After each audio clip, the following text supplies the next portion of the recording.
Proceed with our final two sessions of today. We first of all have a keynote from Sarah Jones, and then we will have our Youth Media Education Summit participants presenting the outcomes of their work after Sarah's keynote. So it's a huge pleasure for me to introduce Sarah Jones. Sarah is the head of the Birmingham School of Media in the UK and is a leading thinker, researcher and practitioner in the interrelated fields of virtual reality, immersive worlds and media education. She's also an award-winning journalist. She's also cited as one of the 15 top women in VR. I've asked her that 7 or 8 times to get it right, and I think I have. And she's quite an inspiring person, genuinely, Sarah, because she combines these things with being the head of a big media school in a large university in the UK, which is quite a kind of a tough job. And so she shows us that it's possible to have such a hands-on management job at the kind of vanguard of very busy UK higher education and travel the world, research, write, practice, make films. Sickening kind of level of productivity in some ways. I'm trying to phrase this right, I've heard or seen the virtual version of Sarah do talks like this, but never been in the room when the real version has done the talk. Although I get the feeling as I'm saying this that she's probably thinking that's an outdated way of thinking about physical, virtual and real presences, but there we are. So I'm excited about that myself. And finally, she was recently quoted as saying, and I quote, "My work across journalism, academia and tech has taken me to some fantastic places, both real and virtual, and I've met incredible people from all over the world as a result." So I think we can safely assume it's not your first time in Hong Kong that we'd all agree it's an incredible place. Whether we are incredible people is for Sarah to decide. Sarah Jones.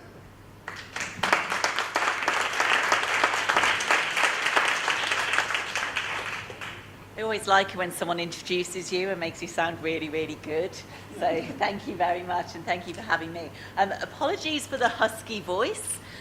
Something to do with flying, air conditioning, and everything else has hit me. But thank you. So that's me. I'm the queen of the virtual world. The orange hair matches the picture perfectly.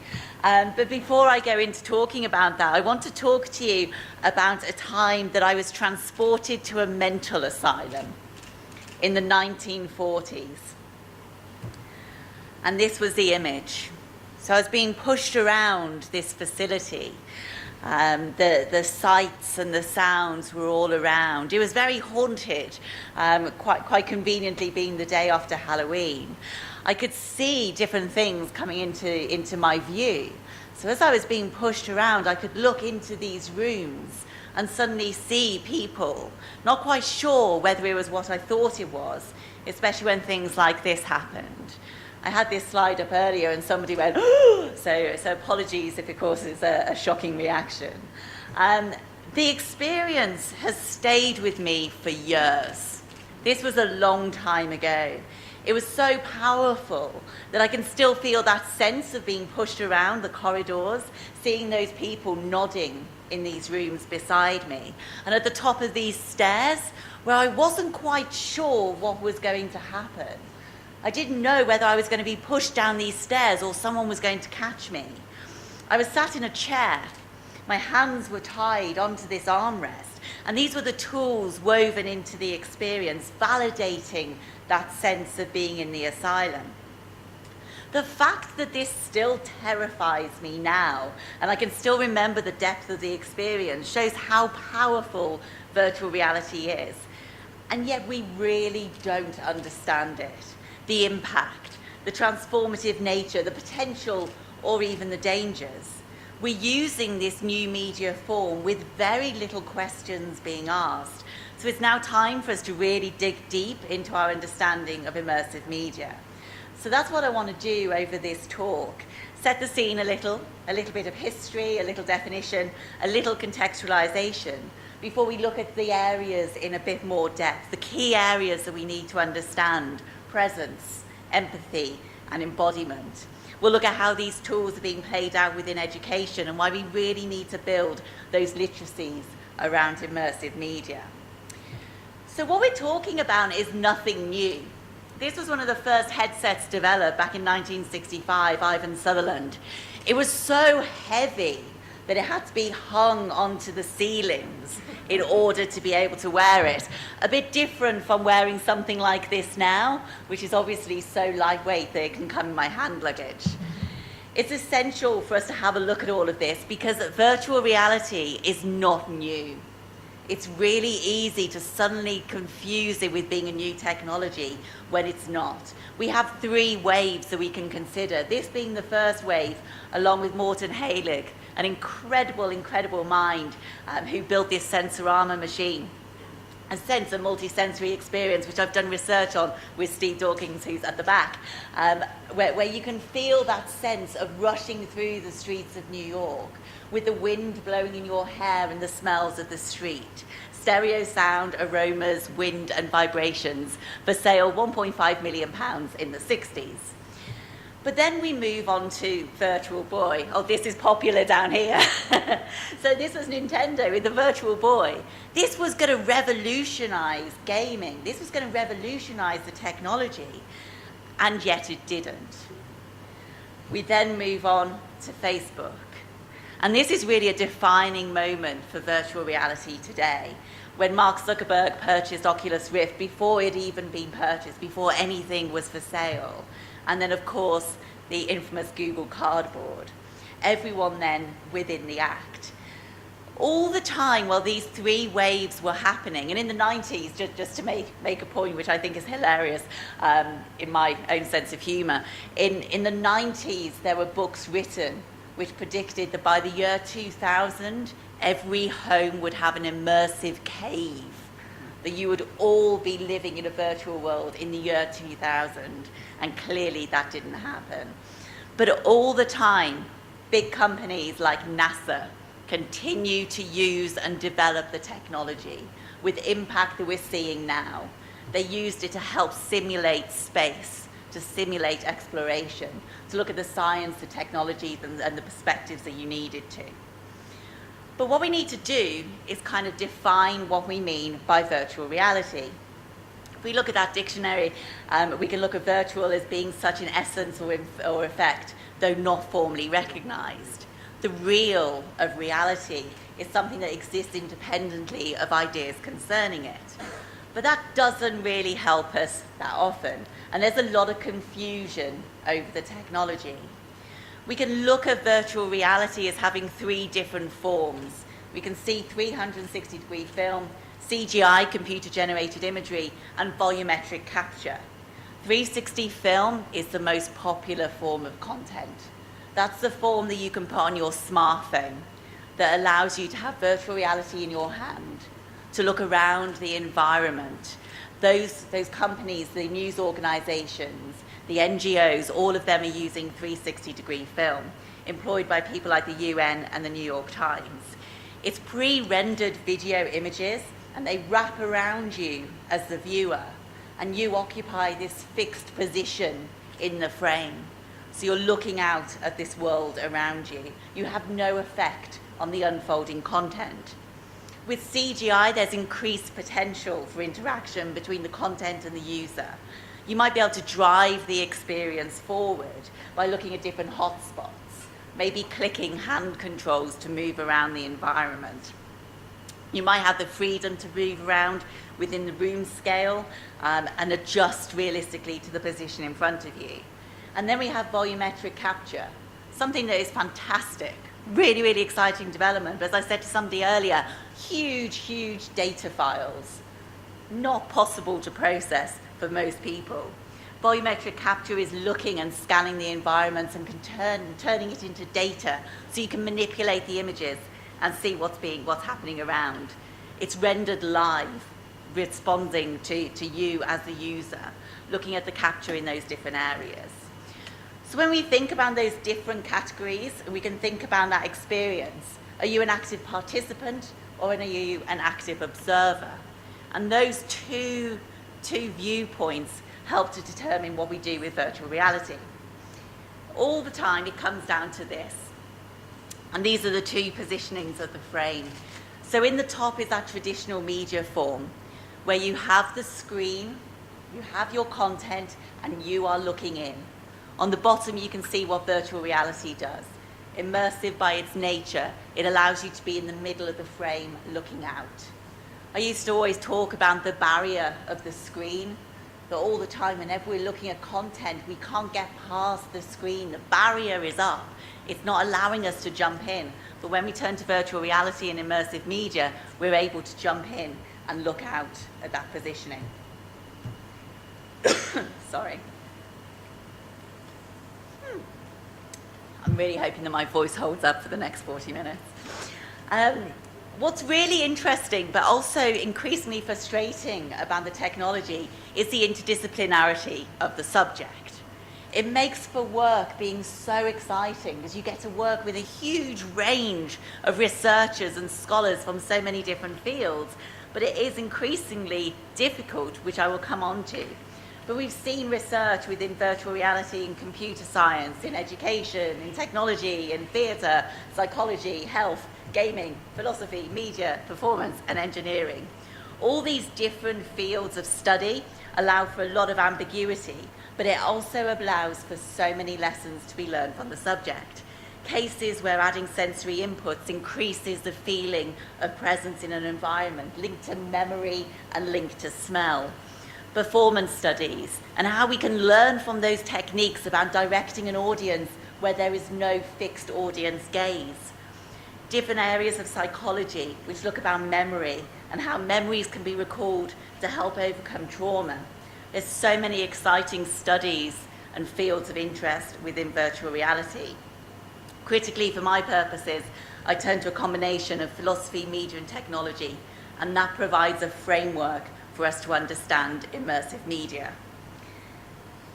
We then go back to the 90s. So this was when there was lots of critical thought around what the technology can be and what it can do. Michael Hines spoke in 1993 and asked, what is the essence of VR? Its inner spirit, the cultural motor that propels the technology. Hines wanted to find the meaning behind the technology. It draws on the ideas of McLuhan and the meaning of the message. It's deliberately paradoxical, but we're seeking to try and find the answers within the technology. It's not that the essence of virtual reality is a philosophical experience, but the idea that it's revealing itself, which is at the root of the technology itself. Richard Coyne then developed those arguments further in 1994, drawing on the idea that new realities and worlds would unfold within virtual reality. It wouldn't be a case of replicating reality, but a new world would start to evolve. He urged us to take a Heideggerian approach that would value the technology in a way not bound or limited by the constraints of what it is. And Coyne argued that. He said it's not like operating puppets. And that's a really interesting idea of how you think about media and how you think about media is made and how you think about the creators and the producers and the directors. But within virtual reality, we're not operating puppets. We're not constrained by anything. We don't have to walk through a building. We can fly through it. We can pass through walls and shrink and expand the building around us. It develops a lot of thoughts from Heidegger, which I turn to quite a lot to try and make sense of the technology. And crucial to Heideggerian thought, it was that the essence of the technology is nothing technological. I am a bit of a tech nerd. I do love technology, but I do agree that we don't have to turn to technology to find meaning in it. We are arguing for a return to the beginning before technology advances, to try and make sense of itself and understand what it is that is actually revealing to us. What is it about virtual reality that we're helping to understand? Should the virtual world experience be one that's distinct, not like reality, but one that's deep in our imagination? One of the greatest minds currently, I think, is this guy, an absolute legend. If you don't know him, you need to read all of his work. Jaron Lanier, an absolute dude if there ever was one. We had a conversation last night about him playing 200 different musical instruments, the most bizarre musical instruments from around the world. He really is a fascinating mind, and I cannot speak more highly of him. Back in the first wave of VR, he said the VR was like this psychedelic experience. Not a psychedelic experience, a cyberdelic experience. And that was because it would be challenging to be able to describe it to the uninitiated. In more recent works, he's expressed concern that the potential of virtual reality is being diminished. It's not being pushed to the limits of what it needs to do. He asked what happened to the dream of improvising reality, shared lucid dreaming. He said, what's the point of just making a flashier type of movie or video game? Lanier wanted this to be a technology of dreams. He wanted to have these crazy ideas and be able to invite anybody into his dream to share the space and the opportunities and the potential.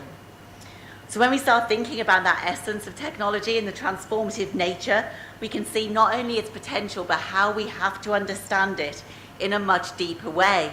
And we need these tools now more than ever. We're constantly hit with headlines about virtual reality. In the news about helping education, helping transforming shopping, even joining the Mile High Club with some VR program in the sky. We see lots of dentists using it as a form of pain relief. We see everybody getting in on the act. New York Times were one of the first with their cardboard headsets. Coca-Cola, buying a box of Coca-Cola and transforming that box into a VR headset. And of course, McDonald's Happy Meals. You could buy a Happy Meal and convert it into a headset and then have a look at where the products came from. It would take you to a farm where the animals were before they were made into Big Macs. Of course, I love this clip that's coming up. First of all, we got Jimmy Fallon, who on his late show in the States does Tilt Brush Live. Tilt Brush is a graphic design program in VR. It allows you to create these worlds. You've got a virtual canvas and a paintbrush. So he plays Pictionary with guests in VR on mainstream television. Paris Hilton, who better to advertise HTC Vive and a new shopping program than Paris Hilton? And of course, Ronnie O'Sullivan playing snooker. Ooh. Hang on, I want to play this clip for you. There you go. Now you're holding the cue. Wow. What are you doing for the 6? Oh, Jesus. Did you start laying on the table? Yeah. That's scary. Quite interesting how the power of that experience, he felt like he was leaning on the table so much that he fell. And obviously within other mainstream media, particularly this. It's nice to get back to nature. Why don't I do this more often? What a beautiful forest. Oh, hello, little butterfly. What's your name? Ow! What you doing? I was enjoying some virtual reality. You ruined it with your actual face. What am I smelling? Oh, it's car air freshener. I was simulating the smell of the forest. Not what the forest smells like. Well, how would I know? For me, any excuse to be able to play Big Bang Theory on stage. And of course, Ready Player One. How many of you saw the film Ready Player One? Good. How many of you read the book? Oh, the book is so much better. Do read the book, because it does open up other ideas and thoughts. But this was obviously a huge success. Oh, that's my emails going now. A huge success last year, where Ernest Cline transported you to 2043, to this dystopian world where you could only find rest and comfort within the oasis. Hopefully this will play. James Halliday saw the future, and then he built it. He gave us a place to go, a place called the oasis.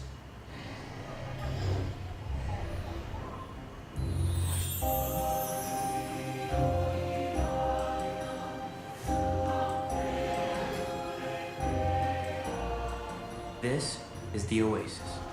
It's a place where the limits of reality are your own imagination.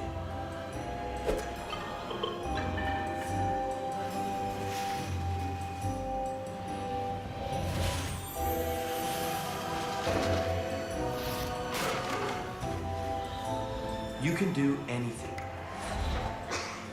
Go anywhere. Like the vacation plans. Surf a 50-foot monster wave in Hawaii. You can ski down the pyramids. You can climb Mount Everest with Batman. Check out this place. It's a casino the size of a planet. You can lose your money there. You can get married. You can get divorced. You can go in there. People come to the Oasis for all the things they can do, but they stay because of all the things they can be. Tall, beautiful, scary, a different sex, a different species, live action, cartoon. It's all your call. Yeah, that's me. Well, that's my avatar. At least until I feel like changing. Except for eating, sleeping, and bathroom breaks, whatever people want to do, they do it in the Oasis.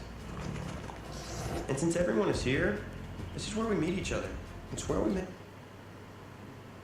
So within this world, you live and you do everything there. And we're not actually that far off from that kind of environment. What I find really interesting about Ready Player One is that the world isn't as we know it. It is distinct. It is different. It is that idea of everyone's imagination. We're not replicating reality, which is what we're seeing with a lot of content at the moment. So as we see these worlds, we need to really think now about how we can understand it. And as I mentioned, it's those three key concepts: presence, embodiment, and empathy. And I'll start with presence, because this is the most defining feature of immersive media. How do we understand presence? I usually turn to these two areas of focus. So Pimentel and Texaria, who say that the question isn't whether the created world is as real as the physical world, but whether the created world is real enough for you to suspend your disbelief for a period of time. Interestingly, by real, it doesn't necessarily mean that it has to be high-end graphics. So we saw with Ronnie O'Sullivan falling over, placing his hand on the snooker table. He believed the snooker table was there, which was why he fell. The other area is Lombard and Ditton, saying the illusion that a mediated experience is not mediated. And these are the key definitions that I turn to. It's an area that has received a lot of attention. How do we define presence in VR? And these other definitions kind of play on those ideas of the suspension of disbelief, whether it's a form of an out-of-body experience. But the problem we have is the fact that it is an interdisciplinary subject. As Min Lee noted in 2014, the difficulty we have is in agreeing on the concept of presence, because we've got lots of different subjects, all with their own language, all with their own terminology. So how I understand presence as a creative practitioner is going to be very different to how an engineer might describe presence, or how a theatre maker might define presence. So using the different terminology and the lack of understanding on how a virtual experience differs to a human experience leads to a lot of ambiguity within the field of study. And Lombard brought the definitions into this. Is that going to work? There we go. Sorry, I was playing with this earlier and seeing if it was going to work. So this is a very, very long quote, which I don't do very often. But you'll see those key features of telepresence being a subjective perception, human-made technology. The perceptions overlook the knowledge and objects, events, and entities are perceived as if the technology was not involved in the experience. Comes back to that idea that the mediated experience is not mediated, to have a meaningful interpretation of experience. There have been other definitions from computer science, people like Mel Slater, an extraordinary researcher within the area, talking about place illusion and plausibility, saying that those two things are needed if we're really going to be able to understand it. But that's not something that we're really concerned with. What we're concerned with is like this creation of the dreams, that creation of this virtual world that we can feel that we're part of. So that's why I always go back to that idea. The presence is something in an experience where we suspend disbelief to allow that we feel like we are somewhere else in a different environment. We can't talk about VR without, unfortunately, having to talk about empathy. And this is something that I have huge issues with. I have a paper with Steve at the back coming out in the Journal of Media Practice in December, which explores these areas and just how problematic the concept of empathy is and the reliance on this as a feature of the media form. So although presence is the defining feature, a lot of people will talk about it as being empathy. And that's because of this guy, Chris Milk. We see these headlines all the time. It's easy for someone to cling on to the idea that VR can be an empathy machine, this ultimate empathy machine that helps us deal with different understandings in the world, helps you walk in the shoes of somebody else. It can make you a better person. Simply putting on a headset and experiencing something will make you a better person. You can understand why I have issues with it. But here's what Chris Milk has to say. At some point. It's not a video game peripheral. It connects humans to other humans in a profound way that I've never seen before in any other form of media. And it can change people's perception of each other. And that's how I think virtual reality has the potential to actually change the world. So it's a machine, but through this machine, we become more compassionate, we become more empathetic, and we become more connected.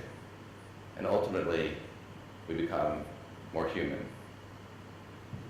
Thank you. So it is quite problematic, the idea that it does make you a better person and more compassionate. Certainly quite interesting. But a lot of those ideas are derived from Roger Ebert from a long time back, thinking about film as a medium and that machine that generates empathy. He was looking back at film and how that can be transformative, rather than Milk, who is arguing that it will do that. Cinematic VR will generate empathy simply by the very nature that you are in the frame. The perspective is from you. The camera is you.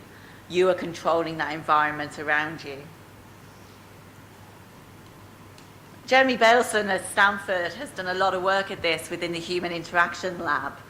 So he's taken ideas of swapping gender, swapping race, understanding what it's like to be a different religion. He has some good research that does show that that can be the case.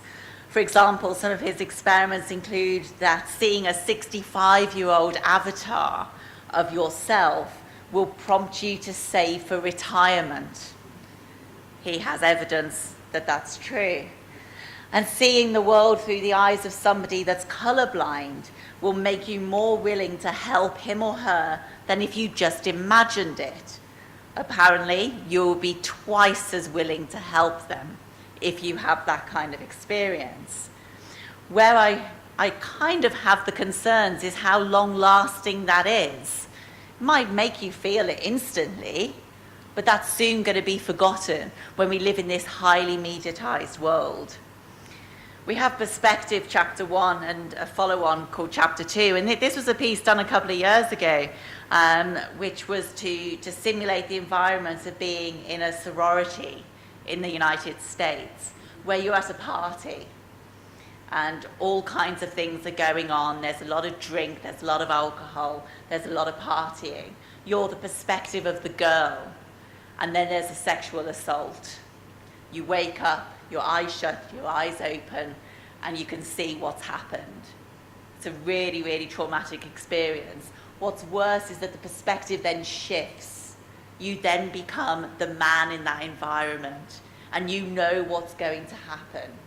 So it's a really powerful experience. But again, how long does that power stay with you? Noni de la Pena is one of the most well-known immersive journalists, and she's experimented a lot within this technology. She creates these computer-generated environments. This one is Hunger in LA, where she took the audio recording of an incident outside a food bank in LA, where there was a big line of people and somebody had a seizure and collapsed to the ground. She got the audio recording of that and then created this environment as a computer-generated environment around her. And she felt that by being part of that environment, you would get a much deeper understanding of the story, much more watching it from the inside than you would outside. A much more powerful experience. But again, how long does that stay with you? I turn back to Thomas Nagel in 1974 and his essay on Are You a Bat? He talks about thinking about being a bat. If I live as a bat, if I become a bat, if I eat like a bat, if I stay in the same places, am I a bat? Do I feel like I know what a bat is? And the answer is no. It tells me only what it would be like for me to behave as a bat behaves. We only know things from our own subjective point of view. Wendy Hoi Kung Chung, I think I've said it right, spoke about this a lot in about generating reflection and new perspectives, but mentioned that the idea that a short war simulation can have the same effect on a viewer as an actual soldier's contextualized lived experience is both condescending and reductive. Even if the technology advances to a point that we really feel like we've got that perfect sensory match, can you really truly believe that you've had another person's experience? Chun asks, if you're walking in someone else's shoes, then you've simply stolen their shoes, which is a very, very clear remark about how she perceives virtual reality and that idea of walking in someone else's shoes. Clouds Over Sidra is probably one of the most famous VR 360 documentaries made by Chris Milk, who spoke about that empathy machine. In Clouds Over Sidra, it tells the story of this little girl who is living in Jordan, who's escaped, and it tells her story about going to school. It is a powerful experience. With that, you're not walking in her shoes. You're not becoming her. You're simply in the frame with her. So it's a very different shift of perspective. You're looking in, the removal of the frame is gone. And that's the concern really with embodiment and empathy being this driving force for VR, and something that we really need to understand, and that's this, brain hacking. I like the idea of brain hacking, that all of us might have the power to shift people's perspective. The nerd in me thinks it's pretty cool to think that you could be a brain hacker. Maybe it's just my mind playing tricks on me in that way. But by this, I refer to that manipulation of the mind. You see things about subconscious messaging, subliminal messaging within advertising or in films that you watch. But if we're saying that this technology has the power to shift perspective in a different way, then think what you could do if the technology is put in the hands of the wrong people. How might that shift perspective, and what's the impact of that? Which is why we really need to understand it more. I'm always a bit concerned with the rise in the culture of hacktivism, journalism for good, activism telling stories, and Raya, to an incredible VR studio, do a lot of these stories for good. This is just one of them, Welcome to Aleppo. You watch this experience, and then at the end comes a donation box. You can click here to donate money to the cause. It's all VR for good. There's a huge rise in VR for good, but there's something that sits uneasily with me, that we're watching something that has the power to change perspective, and then you're using it for that goal. This is why we really need to understand it. This is my eldest when she was really little. She's so much bigger now. But we're seeing VR used so much for I education. can see some dinosaurs and You can see houses. dinosaurs and houses. Show dinosaurs. I can't see dinosaurs. I could watch that all day, so I will stop. But we need to understand this as a tool when it is being used so much in education. Google did the Expeditions, which is an incredible program where they ship out cardboard headsets and they allow schools to go on virtual field trips. By May last year, 2 million school children had taken part in this program. It really opens up those avenues for exploration when you can actually explore the places. You feel like you might be there. You can write a lot more creatively about going to Rome. But that's why we need to understand it. And this other picture, which I think is fantastic, is something called the Virtuality, made by a company called Curiscope, where you use your phone and you jump inside the human body. These are just some examples of how VR is being used in education, which is opening up and connecting understanding and different perspectives. I'm going to talk very, very briefly about a project I did when I was at a different institution that was funded by Google Digital News Initiative, and it was around the Coventry Blitz. It was about rebuilding the environment. This cathedral in Coventry had been bombed in the war, so we recreated this environment and then allowed you to play along as a firefighter at the time, gaining different understanding about the story as it evolved. That's great. I mean, it's a kind of, I was using the word the other day to describe something being immersive, and you're really in it in a way which other kind of experiences don't give you. But it works really, really well. You have the sense of being in it. I mean, I was very struck by the rubble all over the ground. So we're clearly kind of late in the day. The cathedral has already been largely destroyed, and the sense of kind of mopping up what's still there. But it's intensely kind of, wow. I always like that, just by how many times he says wow, which I always think is quite good. But within this experience, it's been tested with around 1,000 school children across Coventry and Warwickshire. And there's been a really, really positive reaction to it. Almost 71% of people, the public, it's been open to the public as well, said that they learned something new.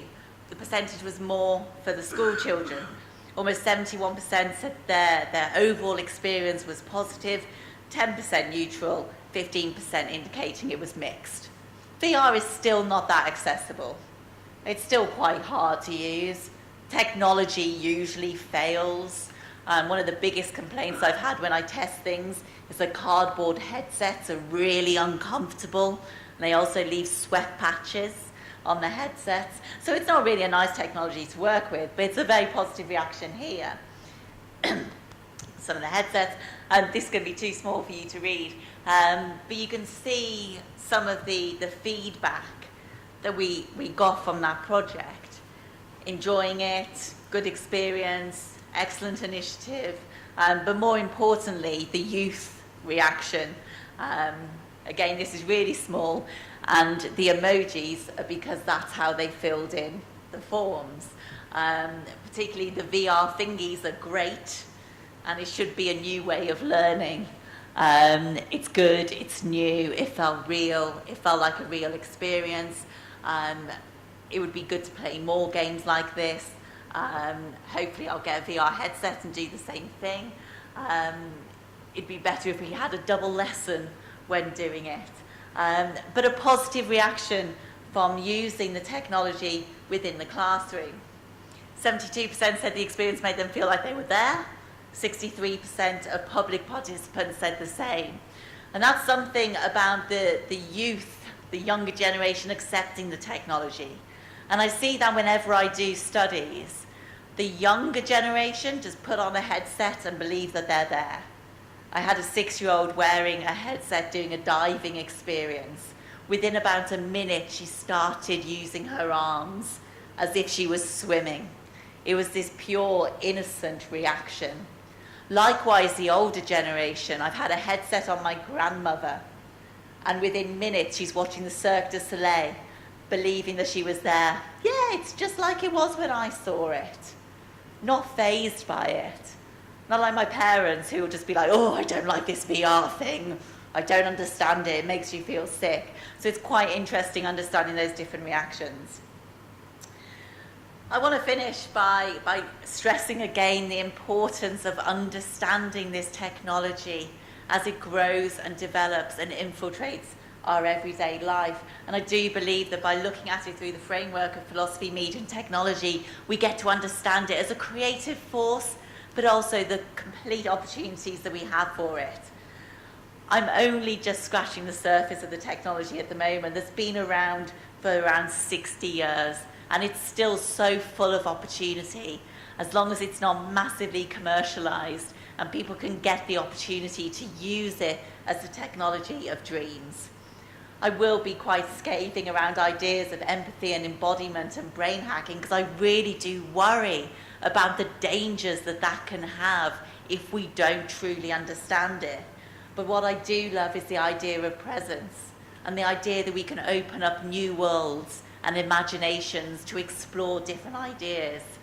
I love that my girls at home will watch videos right now in a headset of Hong Kong, and they'll feel like they know where I am. And that shows how important it can be to connect communities, but also increase understanding and awareness, taking it in from a different perspective, no longer looking out, but jumping inside the frame. And I do believe that when we start to understand a bit more, when we can really make sense of it, we can see it as this incredible tool to connect communities all over the world, different cultures, different countries, and different communities. And it's then that we get to see its true potential. In 1993, Pimentel and Teixeira said the virtual reality should be this emergence of a new holistic art experience of the mind, a different form of creative media practice, a really exciting form, and we're nowhere near that yet. So at the moment we need to explore, experiment, give people the tools to create, and at that point we will get to see the true potential. Thank you very much.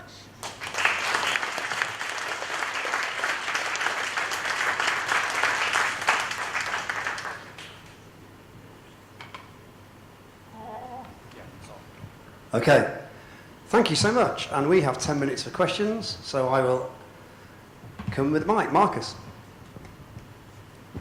Thanks, Julian. Could you talk a little bit about the difference between VR and AR? Because AR, I've tried AR and it's not that great, and I've tried VR and it's a lot better, but are they separate things altogether? Because one seems to be going into a different place and the other one just that coming into here. Yeah, it's really easy at the moment to lump it all together. And I do a little bit, because I call it immersive media, immersive technologies, to encompass all those things. AR is simply digital objects within the real world. So a really crass example is Pokemon Go, which isn't really AR, but it kind of is. And that allows for that digital to be in the world. VR, you've got a headset on and it's all created. I think, and I'm always asked for predictions on what's going to happen, for me AR has so much more potential, so much more. And I do think we're going to be in that environment where 5, 10, 15 years time, we'll have contact lenses and we'll be able to do whatever we want in the room. If I want to watch the TV over there, I don't need a TV. I can just tell the TV to magically appear and what I want to see. And I believe that will happen. You can already see it with things like IKEA and the app. And I can be like, oh, I want to see what that sofa looks like over there. So I can put my phone up and magic this sofa. And I think that's where we're going to see a lot more opportunity and potential, both in terms of learning, but how we live. How we live, how we conduct work, how we conduct business. I can be a hologram right now. I'm not today. I would have made sure I had a voice if I was a hologram. But that's how things will develop. VR is a completely different technology. and a really exciting technology if it's done properly, and that's where the focus needs to be. But AR will definitely supersede VR. Does that Anybody answer else? Oh, over there. Hi, I'm losing my voice too. So in the 1980s, there was all these cyberpunk books like William Gibson and Snow Crash, which seemed like a cultural moment, and then it went away, and I wasn't sure if it was the culture lost interest or the technology just didn't work. But I know later William Gibson wrote, I can't remember which was, maybe it was Pattern Recognition, where he sort of critiqued it and said that people didn't want to leave their bodies, that they wanted their bodies present, and that he said that augmented reality would probably be the way people would go. So what is your feeling about that? Because I tried it once 20 years ago and I got really seasick. Do people, can they really deal with this, or do they have to be in their bodies physically in this world? Yeah, it's really interesting.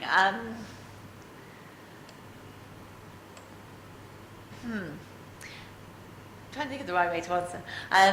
Lanier, who I respect massively, he was quoted about 10 years ago about saying that the best thing about virtual reality was coming back to reality afterwards. And I think that's really interesting, that, you know, it makes you appreciate what you have. And I think that's really, really interesting. There is still that idea that it's very isolated. No matter what social VR applications there are, and I've done a lot of them, I still don't like being in a world with someone else virtually. It freaks me out. People are weird in a virtual world, and it always reminds me of 1990s chat rooms where it was awkward, and that's what happens in VR. So I do believe that that will improve, and certainly no matter what I think about Facebook, and Facebook Spaces is really interesting in that.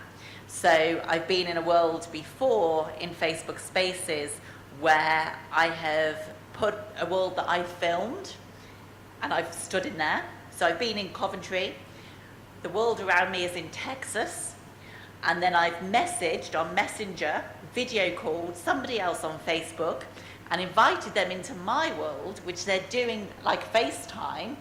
There's a whole lot of meta going on within this other world, and showed them what I was doing. And that was social, that was good, but I could have just picked up the phone and FaceTimed them normally and not had to go through all of that. So the social aspects, I think, are a genuine concern, and I think that's why AR will be so much better, and it will grow so much more. But I think VR has its own purpose, and that's when it comes to either education, or it comes to experiences, art exhibitions, installations, really exciting things you want to gain a different perspective from, but probably short experiences, not spending a whole period of time in. I'm not sure we're quite in the oasis in 2043 where we will give up everything, but when the world is as crazy as it is, sometimes it is nice to escape. If that answers that. Thank you, Sarah.